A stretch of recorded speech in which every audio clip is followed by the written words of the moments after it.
சந்தோஷமா இருக்குல்ல. அவர் உங்களை மறக்கல, உங்க கூட தான் இருக்கிறாரு. நிச்சயமா அவர் உங்க ஜெபத்துக்கு பதில் தருவார். நீங்க ஜெபிக்கிற ஜெபம் ஒவ்வொன்றையும் அவர் என்ன செஞ்சுட்டு இருக்காரு, கேட்டுக்கொண்டு தான் இருக்கிறாரு.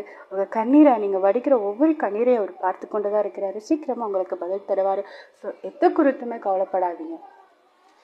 தாய் தன் பாலகனையே மறப்பினும் நான் மறவேன் என்று சொன்னதால் தாழ்த்தி என்னை அவர் கையில் இந்த ஜீவ பாதை என்றும் ஓடுவேன்.